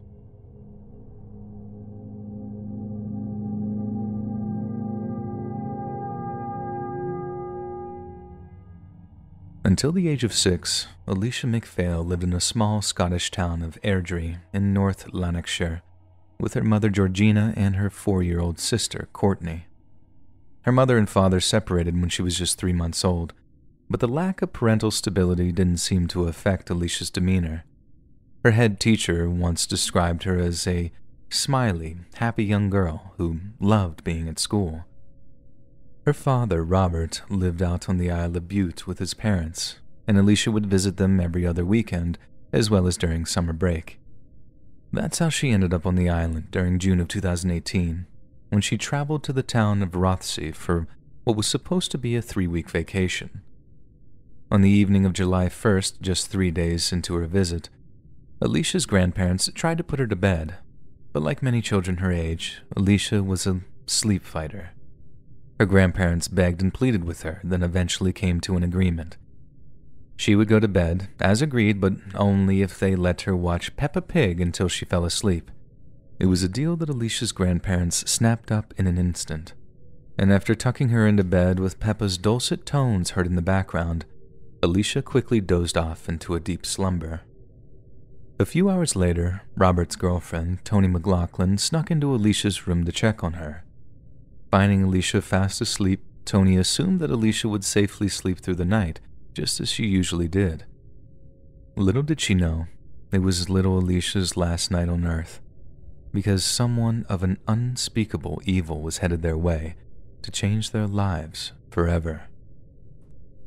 Although he was born in the English town of Shrewsbury in 2002, Aaron Thomas Campbell moved up to Scotland with his family when he was 4 or 5 years old. His childhood was a relatively stable one, but his alcoholic mother often subjected him to emotional and occasionally physical abuse. His teenage years might have been characterized by ADHD tests, depression, and bouts of self-harm, but Aaron was no loner. He maintained a fairly large circle of friends, kept fit and active, and was charismatic enough to put himself in front of camera in videos that he uploaded to YouTube. When he was just 15, Aaron began to fantasize about committing an act of serious violent crime, and in 2017, he sent a Facebook message to a close friend saying he might kill one day for the lifetime experience. Aaron's parents recognized this potential for destructive behavior when they caught him starting fires, and they rushed him to a therapist in the hopes that such behavior could be nipped in the bud. Aaron was subsequently entered into a behavior correction program, and for a while, he seemed to be responding to the treatment. Yet unbeknownst to his parents, the mellowing of Aaron's personality was less due to the rehab program's cognitive therapies and more down to the fact that he was excessively using cannabis. Cannabis he was purchasing from none other than Alicia's father, Robert MacPhail. On the evening of July 1st of 2018, a 16-year-old Aaron went over to a friend's house for a few drinks. It was supposed to be a celebratory occasion, yet Aaron's mood seemed to worsen as the night went on. Shortly after midnight, a friend found an extremely intoxicated Aaron lying in one of the home's beds, openly contemplating taking his own life. He complained that his mother had been drinking again, and that he'd engaged in a particularly vicious argument with her before arriving at the party. Such a fractured relationship resulted in him being deeply unhappy, and Aaron wondered aloud why he should carry on living when he couldn't maintain a loving bond with his own mother. Naturally, Aaron's friends were extremely concerned about him and offered him a bed for the night so that he wouldn't have to return home and face another confrontation. But Aaron declined, declaring that he wanted to find some cannabis to smoke, and after departing his friend's house at around 1:30 a.m., he began calling his regular dealers to check their availability. One of the people Aaron called was Robert MacPhail, but when Robert failed to answer his phone, Aaron came up with another plan to obtain cannabis. He knew Robert was in possession of some, and if he wouldn't willingly sell it to him, Aaron would obtain it by force. So after retrieving a butcher's knife from his family's kitchen, Aaron left his house at exactly 1:54 a.m. and walked the short distance over to the MacPhail's house. Despite the small cannabis trade, the crime rate in the town of Rothsay is extremely low. It's the kind of place where people feel no compulsion to lock their car or garages, and it's not unusual for folks to simply leave their front door keys in the lock. In light of this, it was shockingly easy for Aaron to gain access to the McPhail's home. 6-year-old Alicia was sleeping in one of the ground floor rooms, a room that just so happened to be the closest to the front door, and by happenstance, this was the room that Aaron entered first in his attempt to steal. Aaron would later tell police that when he saw Alicia silently slumbering in her bed, he saw what he called a moment of opportunity, adding that, "Once I saw her, all I could think about was killing her." And so, instead of continuing his search to steal cannabis, Aaron lifted the sleeping girl from her bed and stole her instead. The McPhail home was just a short distance away from a small stretch of shoreline, and as Aaron carried a sleeping Alicia along its ashen gray sands, she suddenly woke up. Upon asking who he was, Aaron told Alicia he was her father, before telling her that he was taking her home. Instead, he carried her to an isolated section of the beach, then stabbed her to death. As she lay lifeless in the sand, Aaron stripped himself of his blood-stained clothes, then went home to wash the blood from his hands. At around 6 a.m. that same morning, Alicia's grandfather woke up to find that she was no longer in her bed. He was concerned, but after finding her bicycle in the back garden, he was confident that she couldn't have gotten too far. Nevertheless, Alicia's grandmother reported her missing to the local police force at around 6:23 a.m., while the rest of the household began to search the surrounding area of any signs of her. When she woke up, Robert McPhail's girlfriend noticed she had 2 missed calls from Aaron Campbell, but when she asked what they were about, he replied to her with, "Sorry, doesn't matter," complete with 2 laughing emojis. Robert's girlfriend then asked Aaron to keep an eye out for Alicia, and to that he replied with, "Oh, I'm sure she hadn't gone too far." By 7 a.m., a volunteer from the Coast Guard was searching the same stretch of shoreline where Aaron had carried a sleeping Alicia, and after discovering a bloodied kitchen knife, he informed the local police that something terrible might have happened. The Scottish police raced into action, ordering a helicopter search team to scour the surrounding area in the hope that Alicia could be brought home alive.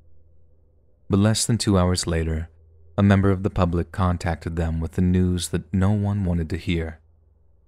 Alicia's naked, lifeless body had been discovered in a wooded area of the grounds of a former hotel, having sustained almost 120 separate injuries.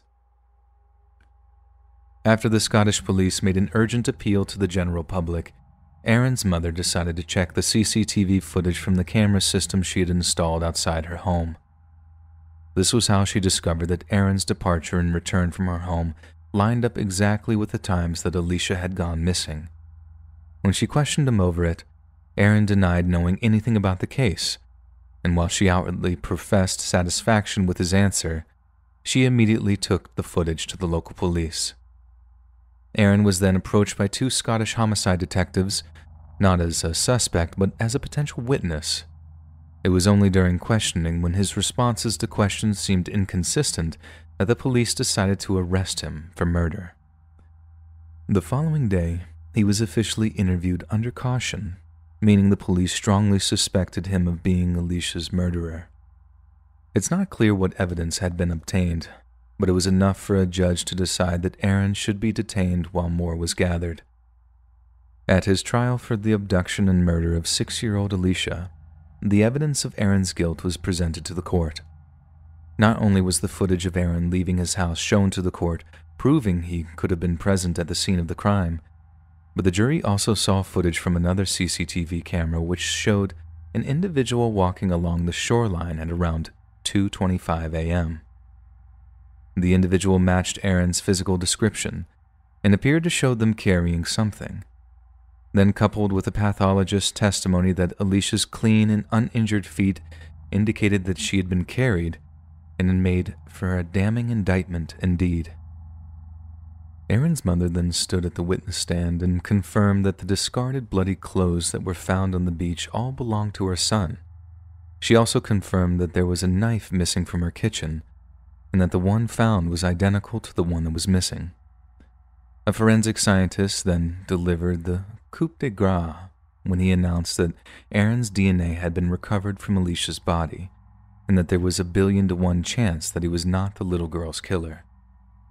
However, before the trial was over, the court was forced to listen to Aaron's perverted attempt at defending himself. He attempted what is known in British law as a special defense of incrimination, and had his lawyer argue that Robert MacPhail's girlfriend, Toni McLaughlin, was responsible for Alicia's death. Aaron claimed that he and Robert's girlfriend had been intimate on the night of Alicia's death, and that she'd framed him by employing the prophylactic that they'd used to plant his DNA on Alicia's corpse. Rightfully so, McLaughlin was sickened by the accusation and told the courtroom that she loved the child to pieces and that they had a great relationship. Aaron was so psychopathetically aloof to the whole ordeal that one journalist described him as being completely unfazed, as he agreed that it would be truly evil of him to try and lay the blame on an innocent person. Then, after having stated this, it was categorically proven that Toni McLaughlin would be physically incapable of carrying Alicia for a sustained period of time, a feat that would be very possible for the weightlifting Aaron Campbell. Aaron's trial lasted 9 days, and when it ended on February 21st of 2019, the jury took just 3 hours to return a unanimous guilty verdict. Aaron remained completely emotionless while the verdict was read aloud. The presiding judge described the evidence presented against Aaron as overwhelming and declared that he committed one of the most wicked and evil crimes this court has ever heard of in decades of dealing with depravity. Yet perhaps the most disturbing aspect of the trial was Aaron's sentencing, as it included a prepared statement from clinical psychologist and social worker Dr. Gary McPherson. Dr. McPherson said that he had conducted several interviews with Aaron, who had confessed to feeling very satisfied with the murder of little Alicia. Aaron also said that at certain points of the trial, it had taken all his strength to keep from bursting out laughing when some of the details were read out before the court. Dr. McPherson also revealed that Aaron had told him of his continuing desire to kill, and that he had fantasies of defiling the corpses of those whose lives he'd taken. In light of such a damning verdict, the judge handed Aaron a sentence of 27 years and stated that the sentence would have been even higher if Aaron had been a fully developed adult. It was a hefty sentence, but those close to Alicia believed Aaron should have been locked up for life. Aaron's mother told a gathering of journalists that a life sentence should be a life sentence. He should have no human rights. He doesn't deserve anything, because Aaron Campbell is not human.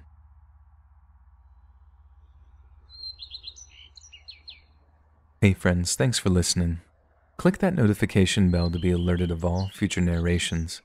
I release new videos every Monday, Wednesday, and Friday at 7 p.m. Eastern Standard Time. If you get a story, be sure to submit them to my subreddit, r/Let'sReadOfficial, and maybe hear your stories featured on the next video. And if you want to support me even more, grab early access to all future narrations and bonus content over on Patreon, or click that big join button to hear about the extra perks offered for the channel. And check out the Let's Read podcast, where you can hear all of these stories in big compilations and save huge on data, located anywhere you listen to podcasts. Links in the description below. Thanks so much, friends, and remember, Pukwudgie stole my pajamas.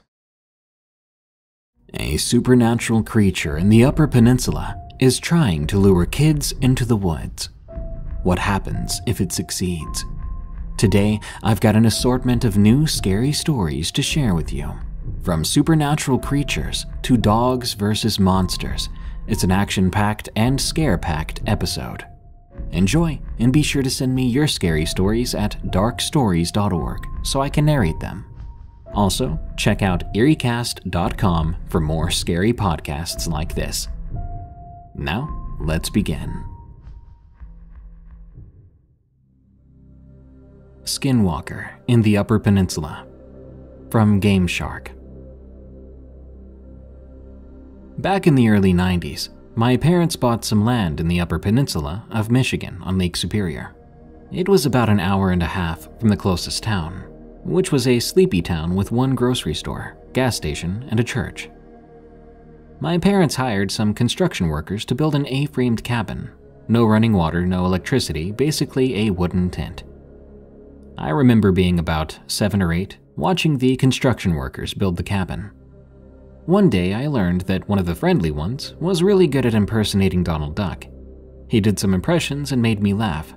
Soon they finished their lunch break and turned to resume working on the cabin. Not too long after, as I was watching, I heard a Donald Duck-like voice behind me, telling me to come into the woods. I turned around, wondering how that worker could make his voice bounce around like that, to make it sound like it was coming from behind me. There was no one behind me. I turned back, looking at that same worker, busy with the cabin. Then I looked back. I began to wonder if I'd actually heard what I heard. Then I heard it again.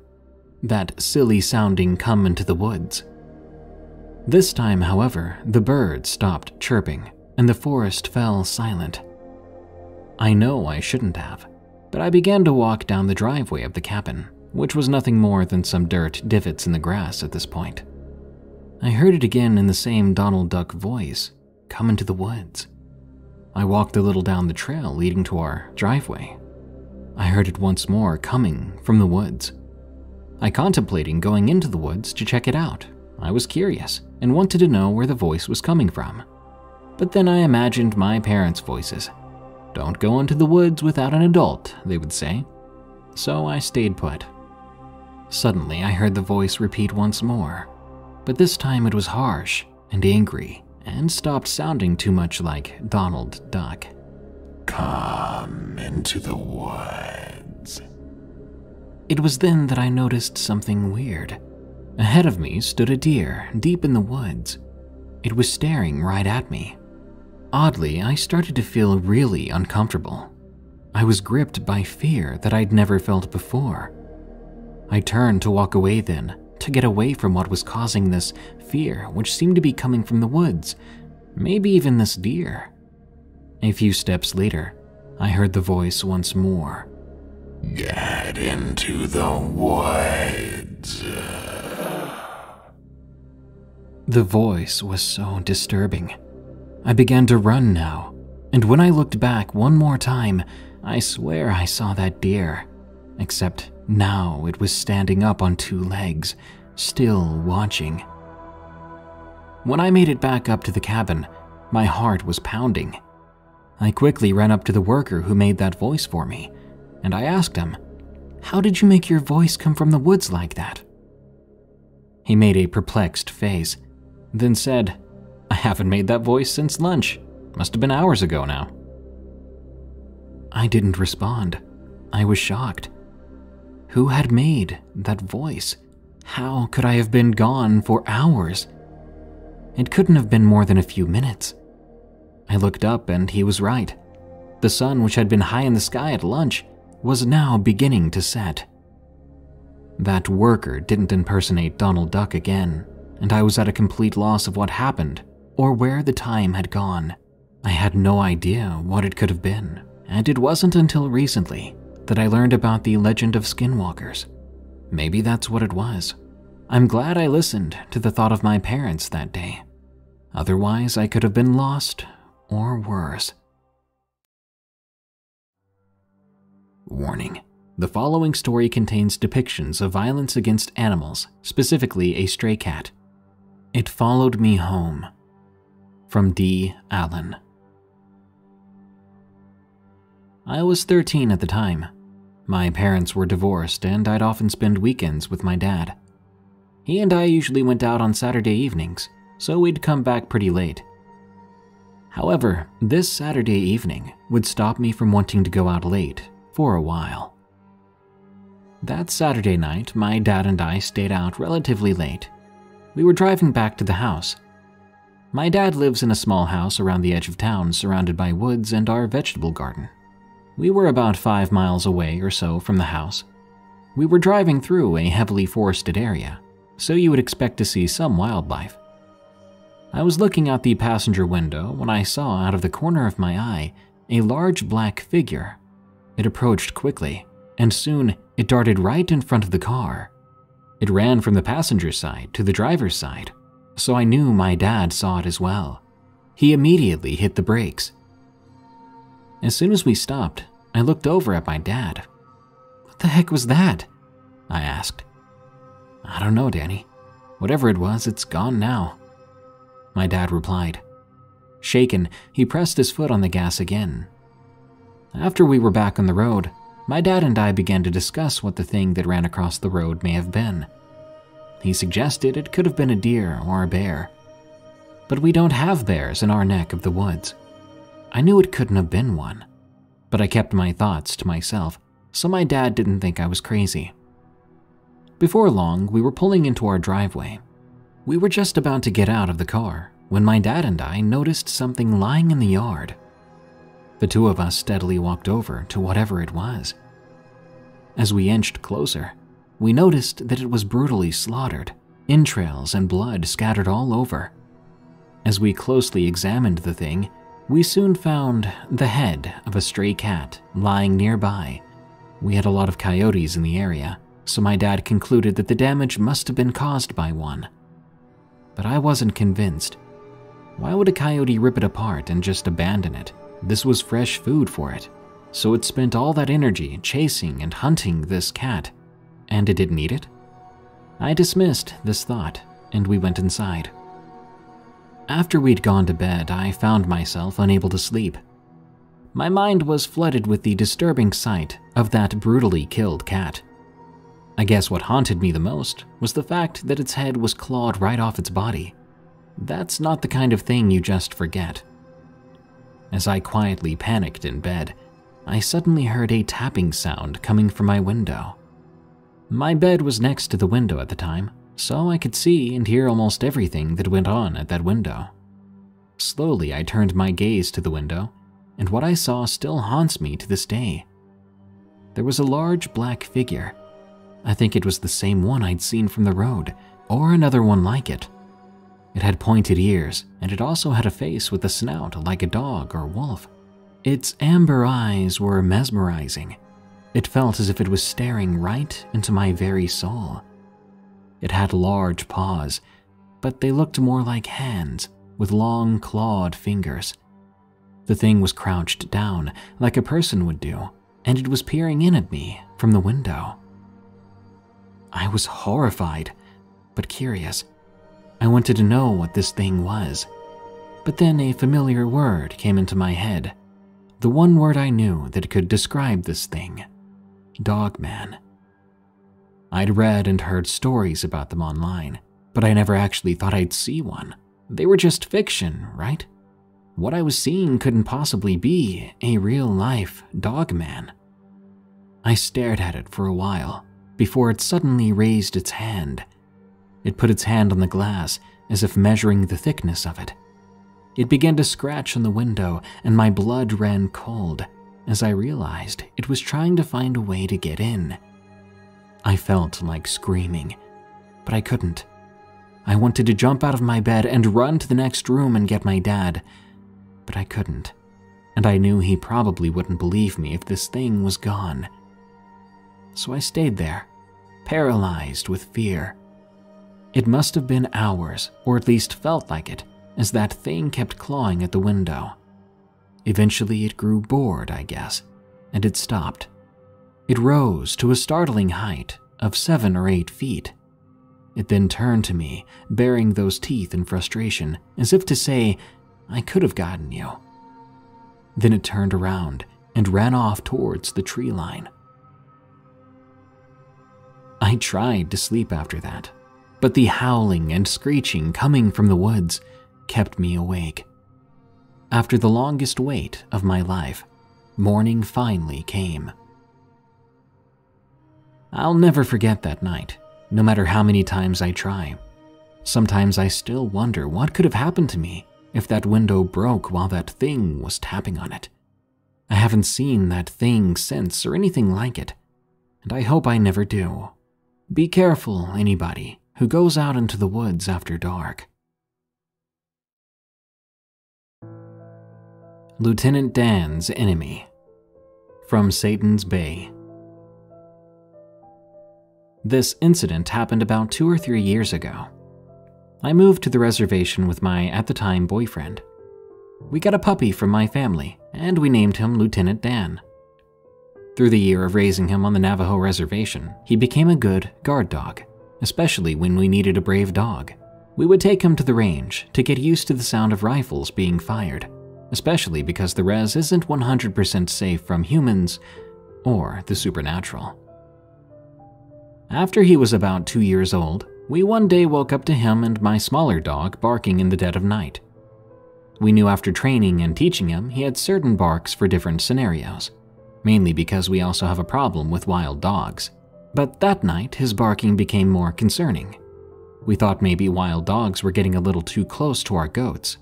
So then my boyfriend got up and grabbed his rifle with the flashlight to check. The next thing I know, he's calling my name. I grabbed the spotlight and ran outside. My boyfriend told me to point the light to where Lieutenant Dan was looking. Dan wasn't breaking his gaze. He was about 50 feet away from a big bush.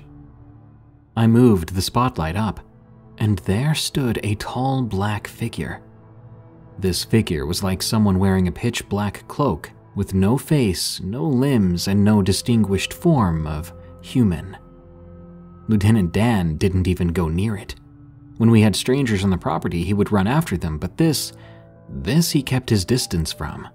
After I stood there for a long time, exchanging words with my boyfriend, trying to figure out what this thing was and if it was even a person, why didn't the figure run away? After all, at this point, there was a big dog and a rifle pointed at them. And why wouldn't Lieutenant Dan run at them? After we decided this was no person, my boyfriend took aim and fired. There was a flash from the muzzle, and the next thing we knew, the figure looked like if someone unpinched the top of a sheet and just dropped behind the bush. After we could even start walking, Lieutenant Dan ran to the spot. Once we made it there with him, to our surprise, there was nothing. No footprints, no body, just nothing. We decided we'd check again in the morning. So the next day we do go out and check. Still nothing. But for some reason, Lieutenant Dan wouldn't even get close to the spot. We never found out what that thing was, and to this day, even though Lieutenant Dan isn't in this world anymore, and I'm no longer with my now ex-husband, we never forgot that night, and will never forget Lieutenant Dan. That thing was and forever will be Lieutenant Dan's enemy. What is stalking my house? From Luna 1026. I live close to a lake. For reference, I'm about 10 to 15 minutes away from town. I stay with my mom and dad in Illinois because of health issues. Since my parents moved, they have found shoeless footprints in the snow and mud. They've also heard some strange noises as well. I moved back home with them after they had been there for a year. The first night I was there, I walked with my mom to the chicken coop to get some eggs with her, and we both heard this knocking sound and other weird noises from the woods. The woods are about 200 feet from the coop, and the coop is about 200 feet from the house. About 2 weeks after my arrival, the first snow hit. I was going out to get the eggs again one day with my dog, a Shiba Inu. I had her on a leash, and she kept looking into the woods, growling. Mind you, she was never one to growl like that. She is an all-around sweet and goofy dog. Once I got to the coop, I found about 5 footprints in the snow, all barefoot, and they were far too big to be anyone from my family. There was also a broken egg on the ground outside the coop. 2 months later, we found out that even though all 10 chickens were laying, there would only be about 4 to 6 eggs a day. This is ongoing. We now have 14 chickens, but they'll only lay about 5 to 8 eggs a day now. A year after that, about the beginning of October of last year, I was sitting out on the gazebo. It was about 6 o'clock at night, dark out, and I was reading a book on my phone enjoying the weather. On that side of my house, there's this horse pen, and right behind the house is a vast field of cows. There's also the garden with a tree beside it. I heard some noise close to the garden and horse pen, so I closed my phone and looked up. I noticed the horse was not out, nor were the cows, but behind the tree, which isn't that thick, there was something peeking out from behind it. Not thinking, I called out, assuming it was my dad trying to prank me. I was very, very wrong. A large humanoid-type creature, covered in fur, took off running to the cow field and jumped the electric fence. I could hear the steps it made and the jump. That electric fence is over 4.5 feet tall, mind you, so I couldn't even think of a person who could jump it. I ran inside and told my dad something ran into the cow field. We both went out with flashlights, since the cow field didn't have any lights near it, and to the side of that cow field is the woods closest to the chicken coop. We couldn't find anything, and we saw nothing for a while after this. April of this year, we put up a big fence in the backyard for my dog and my parents' dog to go out, and for us to not worry about any raccoons or coyotes trying to get them. About mid-April, my dog needed to go to the potty outside. It was dark already, and at the time the back floodlight wasn't working. So I grabbed my big flashlight and checked to make sure no skunks were out close to the yard. As I was shining it around, I saw yellow eye shine. It wasn't small. It was big, and it was at least 7 feet off the ground, close to the chicken coop. My dog began growling, trying to get outside. I slammed the door shut as I went back in. Then in May, we were puppy sitting for a friend of mine for a few days at our house. One early morning, at about 3 a.m., the puppy needed to go out, so I grabbed my flashlight as usual, despite the floodlight we have which senses movement, and I scanned the surroundings looking for eye shines. I then see over by the woods the same eyes as before. This time the moon was full, and I could see the thing's fur, which was slightly red-brown. It was once again staring straight at me.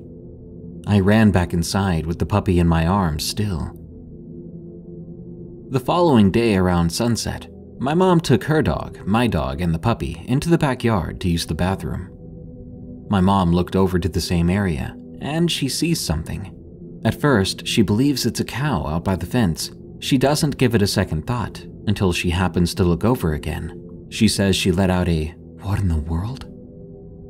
I was in the garage getting a dog toy for the girls to play with. I came out and I look over.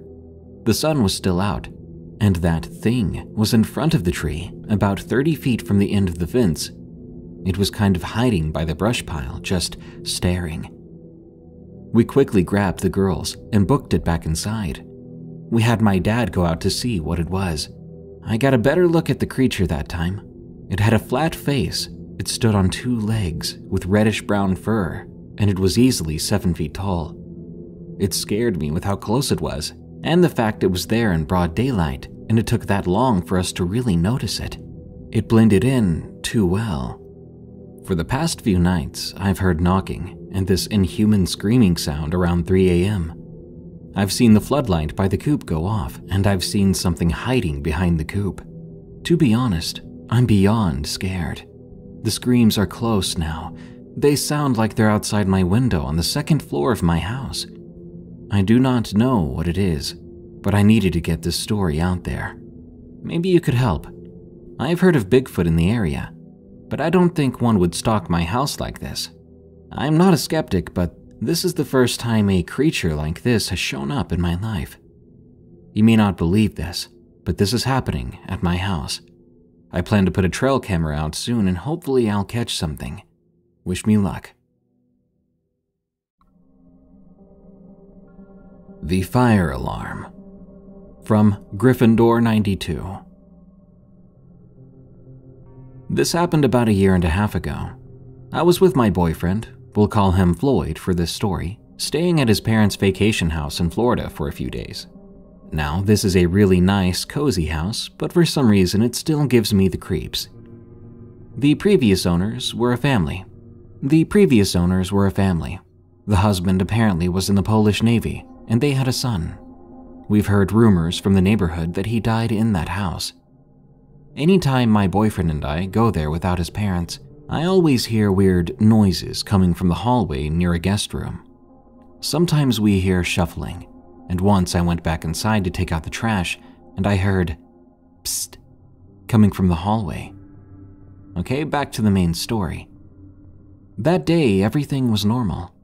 We hadn't heard anything weird or creepy. Usually, Floyd would stay up in the living room playing video games, and I would hang out on the other couch, sometimes until I fell asleep. This night, however, we had gone to the gas station around midnight. Around 3:30 a.m., we were getting ready to go to bed. Floyd asked me to check to make sure all the doors were locked, so I did. When I went back to the living room, I noticed the garage door was slightly open. I thought it was weird, but I thought maybe we didn't close it all the way when we came back from the gas station. Anyway, we went to bed in his parents' room. They have a bigger bed, and as I was falling asleep, I heard knocking coming from the sliding door in their room. I thought it was my boyfriend messing with me. After all, he likes to scare me all the time. So I said, "Floyd, stop messing around." But when I turned over to look at him, he was sleeping. There was no way it could have been him. A couple of minutes later, I heard the same knocking sound. This time I got really scared. I looked around in the dark room but didn't see anything out of the ordinary. But I felt uneasy, like there was a presence in the room with me. I tried to go back to sleep, but I had this creepy feeling someone was watching me. After tossing and turning for a while, I finally fell asleep. I was later woke up by Floyd at around 5:30 a.m., saying, "Did you hear that?" I jumped up and replied, "No, what are you talking about?" But then I heard it. The fire alarm was going off in the hallway in front of the guest room, saying repeatedly, "Fire detected." I have never jumped out of bed so fast as I did that night. I turned on the light in the room, and Floyd went to check around the house to make sure we hadn't left anything on. We checked everything, the stove, the gas grill we used earlier, but nothing had been left on. He even went outside to the front and nothing. F called his stepdad to ask what it could have been, but even he said that was weird. There was no way the fire alarm should have just gone off like that. Plus, the batteries were new, so it wasn't the batteries. To this day, we have no idea what set it off, and it still gives me the creeps just thinking about it. We still go to that house from time to time, and we haven't experienced anything like that again, aside from random noises. A walk home. From Anonymous. This happened to me and my sister Macy. It was back in 2009 or 2010. I was 17 years old. My sister and I had a very strained relationship for most of our childhood. She's 4 years older than me, but at the time we had worked on our relationship and were in a good place. My favorite place back then was the field. The field was actually a baseball diamond. The diamond was sunk in the ground so you couldn't see inside it from the busy road next to it. The church right next to it owned that field. I loved going there and lying on the hills and looking at the stars. I would spend hours there with friends. The night this happened, Macy and I had both been at my mom's apartment bored. My mom wasn't home. I asked Macy if she wanted to go to the field. I believe this was the first time I took Macy there, but I'm not 100% sure. By then, it was already dark out. The night was clear and warm. We sat looking at the stars, chatting about anything and everything for at least 1.5 to 2 hours. We would have stayed longer, but the night changed. It seemed darker out than before, and it became much colder, which was extremely weird for the time of year it was. My stomach began to sink. I could tell that Macy felt a bit off too. The way home had some sidewalks, but because it was an older town, there were a lot of breaks without the sidewalk, where we had to walk on the shoulder. It had streetlights roughly every 20 feet. When you passed maybe 1 mile or so of houses, you would come to a traffic light that we had to cross. There was an old grocery store there that we had to pass. Then at the end of its parking lot, there was white plastic fence. Someone had taken out a section of that fence. After that, we'd end up behind all the apartments, then we could walk to the very back building where my mom's apartment was. That was the plan anyway. That road's speed limit was 45 miles per hour, and normally it's busy. I think we left the field around 11 p.m. or midnight. We walked off the field to the sidewalk. The road was empty. Neither of us were talking then. We got directly under the first streetlight and it just goes out. We stopped and looked at each other like, what the heck? We continued to walk on. When we were about halfway to the next light, we heard that noise lights make sometimes when they come on. We stopped and looked back. The light that had gone off turned back on. I believe I said, weird, and we continued our walk. Right as we got under the second light, it went off, just like the one before. I looked over and Macy's eyes were as wide as mine. We picked up the pace now. Just as we were to the halfway mark, we heard the sound of light coming on. We ran as fast as we could. As we got under every light, the light would go off and come on as we ran away. We got to the traffic light faster than I ever had. We held our breaths then. However, those lights didn't go off. We sat and waited for the walking man sign to come on. Then we crossed. After crossing, we both quickly continued our walk. Before turning into the store parking lot, we stopped. We took a few deep breaths as we were relieved. The main street to the apartments was only a bit farther down the road. It did have some lighting, but I wasn't sure that would have mattered here. After going through the hole in the fence, we were on the dark path behind all the apartments. It was then the relief seemed to disappear. I didn't want to mention it to Macy, but I know she felt it too. We both speed-walked to the apartment and slammed the door behind us. We began laughing like we beat something by shutting the door. We sat on the living room floor talking about how weird that all was, and if it was just a weird experience, or if we thought something otherworldly was out there. I wish that was the end. There was one of those box TVs on the ground. The TV was in front of us by the living room closet door. After 30 minutes or so, Macy and I were back to talking. Neither of us were back to normal yet, but we weren't on high alert anymore. Movement on the TV screen caught my eye. I said, "Hey, did you see that?" Macy replied, "See what?" with a confused tone. I said, "I think something moved across the TV." Macy seemed like she wasn't sure how to feel. Our focus went to the TV then. After a minute, we watched as a black shadow shot across the TV. This is going to sound cliché, but it looked like a robe flying, like the ones you can buy and hang from your trees on Halloween. I looked frantically across the room, but I saw nothing. My eyes locked back on the TV and I saw it again. Macy and I froze. My heart was in my throat. Now, my sister is a Christian. I sat there frozen until Macy started praying out loud, which pulled me out of my shock. At the time, I considered myself Wiccan. I remember reading somewhere that you can kick a spirit out of your home, so I yelled, "Get out! You are not welcome here!" over and over. The two of us ran out of gas around the same time. Needless to say, neither of us slept that night. We were scared to leave the apartment and scared to be in the apartment. Anywhere we had to go, we went together, including the bathroom. Nothing else happened after this, though.